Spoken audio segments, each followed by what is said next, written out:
So today I've been over to Mad Dog's. Mad Dog sorted some fry out for Mason for his tank. As you know, we grew the other fish on from Dave. I'll flick around and show you what he's got. A nice selection of small fry there to grow on his tank.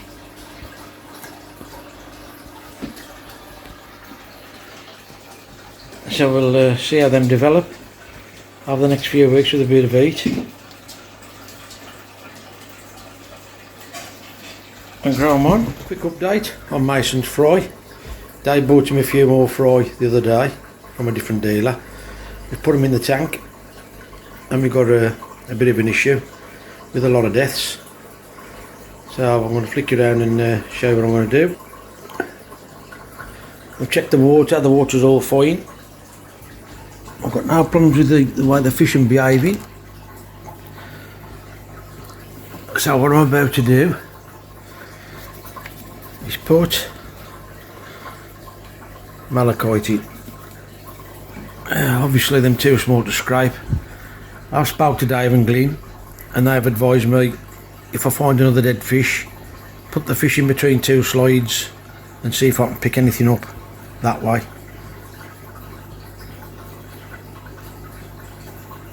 I don't know if you can just see that one over there. They seem to be giving a daze and the back end drops. They're all up feeding. Sorry about the reflection.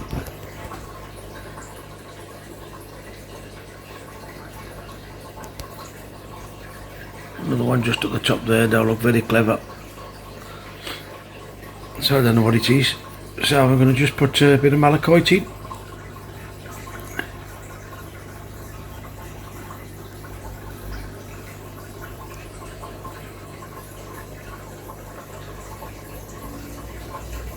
Now I've calculated this to 1 mil, 48 gallons. So what I've done, it tells you not to overdose with this. So I've used a syringe. Obviously everybody's tank and everybody's pond's totally different. To measure 1 mil. I'll just stick it out and show you what I'm doing. I know most of you know how to do it anyway. I've got a bowl of water at the tank, mixed it all up and then spread it in the tank.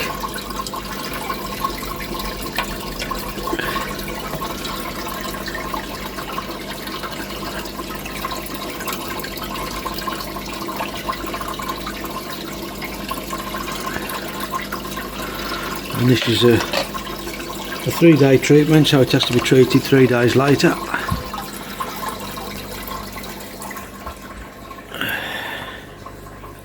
Looks like seawater. So there you go. Bit of Malachite in, see what happens. And hopefully we can save the fish that we got. If you've not used Malachite before, try and wear gloves. And be careful where you use it. I've just got it on the tablecloth in the living room, plastic cloth anyway. Stains, you can't get it out. Even stainless steel in the sink, I've just cleaned the cap out in the sink and it's stained the stainless. That'll come off eventually, I should imagine, but be careful. Even, I don't show you, just little bits on my fingers, but it stains everything, so do be careful when you're using it. I'll treat them again in 3 days time and then in a week I'll do a review and see how the fish are getting on. Just thought I'd throw in a little update on my pressure gun. Chatting bubbles. So I'll turn you around and I'll show you what I'm up to. Okay then, so the pressure gun comes with this filter. You put that in the water, sinks down to the bottom when it's full. Otherwise it floats. So what I've decided to do is I've got quite a bit of lead, sheets of lead and old piping when I was in the building trade. So I've just chopped just a little bit off that. I'm going to put that on the, just going to clean it up, it's a bit rough. Put that on the end of that pipe so it sits on there just to help sink that into the filter so I won't jet wash it. Otherwise you've got to wait a few minutes for that to sink, and then you need to try and put a lot of your pipe, this pipe, into your filter, otherwise it just lifts this out of the water, so it's a bit awkward. So I'm just going to put a little bit of lead on that. I've also got a Parkside jet washer I bought from Lidl last year. Went down to Glyn's Mad Dogs. As you know, in my jet I've just got a very fine spray, or 2 sprays that way, which the needle one that way is too thin, even though it was doing the job. So I'm hoping that the lance off this Parkside gun will give me the chance to make it into more of a jet. So Tony Glyn at Mad Dogs, he's bought the same gun as me, and he's fitting, I think, I'm not 100% sure, but I think his Karcher fits in it. So I'm going to try that in a bit and see what happens. I'm going to clean this lead up, get it fitted on here, and I'll get back to you in a bit. Okay, so I'm back in the filter house. Put a piece of lead on the bottom. The idea of that is it'll help it sink. You can see there, look, the pipe starts to make its way back out. That's because you've got the weight of all that pipe on the outside. So the lead is there just to hold it in the bottom. The lance off the Parkside fits in.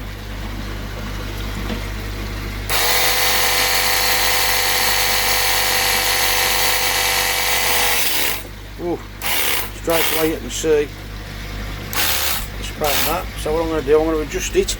Oops, sorry about the camera work. I'm going to see what, set my tripod up so you can see what I'm doing. Okay, so what I've had to do, I've had to adjust this outside the shed, because it's obviously spraying everywhere in the shed. Then I've been soaking it. Over there you can actually see that.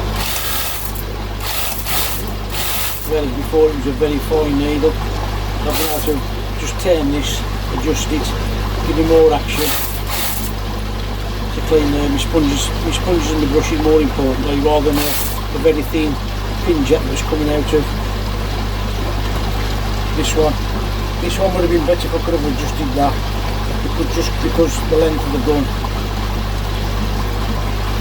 Obviously the gun would have been a lot shorter for you to manoeuvre about, but the adjustment on that one, that's absolutely brilliant there. So I should be able to wash the sponges a lot easier with that nozzle on it.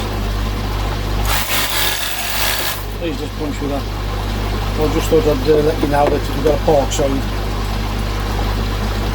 jet wash, it'll fit the diaper's good.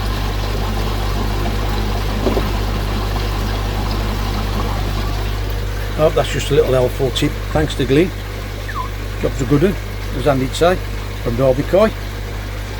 So I'm just going to clean my filter out, and no point in showing you that, and I'll catch you in a bit. Okay, so I'm still in the filter house, getting it to clean. I push my pump up to 100%.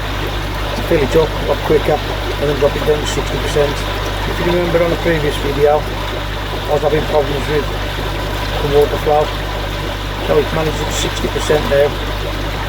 Actually took 11 litres of media out of the centre and the nexus, so what I've decided to do now, I'm going to PP that.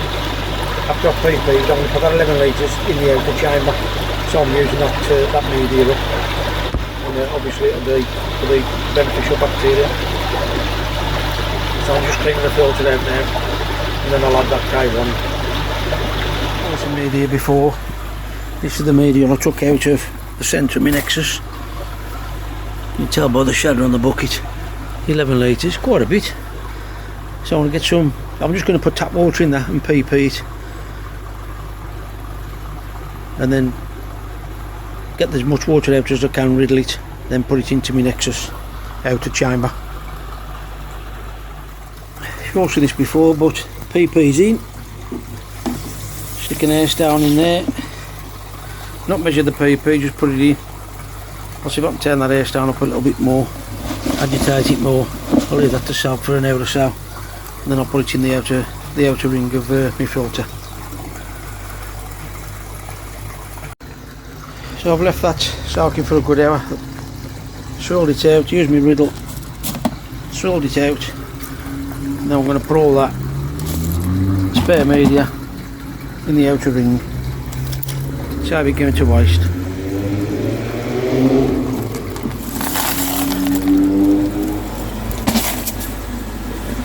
And if you split your tubs, which these do regular, drill a little hole either side and put a cable tie through. Just helps it last a little bit longer. Copies tip of the week. Now there you go, all nice and clean.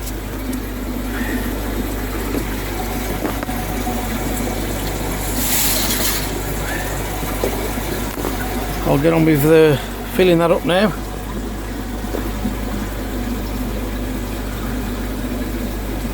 Catch you in a bit. I've got a little bit of a problem with the plant out of Tony Barker. I've got a little floating island that Trace bought me a while back. Let's spin you around and have a look.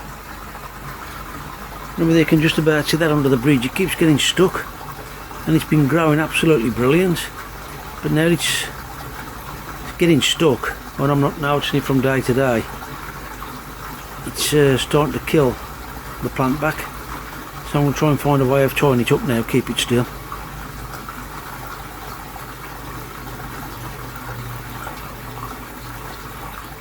So here we have my little floating island, and as you can see the plant was doing absolutely brilliant. Now it may be the weather, as you all know, UK, 1 minute it's warm, then it's cold, and it's trying to rain as I speak. So a couple of ideas I've come up with that. There is a bolt with a loop that goes through the centre, so you can tie a fishing line and a weight, but I didn't want the fish swimming around and injuring themselves on the line. So my thinking is, I was going to use the nylon off a strimmer, but that's blue, so I don't really want a blue line. So what I've come up with, I'm going to try a bit of old BT cable. I've stripped it down and got the thinnest, and you can just about see that finished piece. I'm going to put a little hole through the polystyrene and tie it, and hopefully anchor it. And I'm going to anchor it in the deep end. With my plans on this year, I bought myself a white nylon or a clear nylon sheet to try and put a cover over this year, just this one off, just to shade the pool, to keep the really bad chill off. Now I don't know whether it's true, old farmer story, and we've got to trust our farmers. I don't know if I've seen it on a previous video. I don't know whether you can actually see the berry tree, the holly tree there, which is absolutely rammed the berries, and apparently that is a sign that we're going to have a really bad winter. So if you've got a pond, be very careful this year. So my plans are to tie that up this end. That's why it's going under the bridge. Nearly fell off. That's why it's going under the bridge, look, because of the flow of that. So what I want to try and do is tie that up.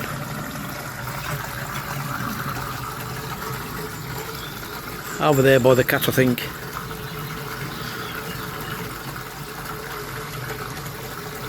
Showing you the water. Yeah, I want to tie that up and just try and put the cable just underneath the cap there to hold it still. So I'll get back to you in a minute. There you go. I've just drilled a little hole through the polystyrene, wrapped a bit of the wire around it, got the cap there to hold it in place, and we'll see how we go. Now when I put my cover, obviously because mine's circular, I've got to try and make a circular frame, and then obviously I've got all my ornaments to try and move out the way over winter. But that's my plans, to build a frame for that. But quite happy now that hopefully that'll grow a bit better now. So it's just starting to rain, as you can probably tell.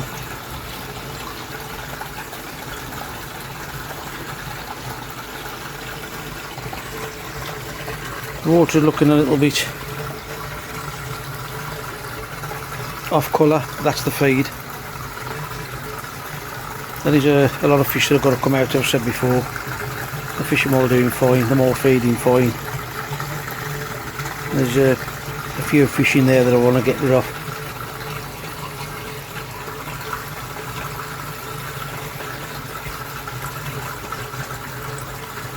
Just thought I'd update you onto me feeding. So I've had word with Glenn. As you know, he's got a shop now, Westcroft Koi. and I've ordered the all season with propolis, and that's what I'm feeding at the moment. I'm still feeding 6 feeds a day. The fish are quite happy. So that's the feed I've got in, and obviously I can use that through the winter if I need to. I've still got that feeder there up and running, and then hopefully next year then I'll get that one up. That'll be doing the main feed, and then that will be doing mealworms and maybe Cheerios as a treat, once or maybe twice a day, we'll see.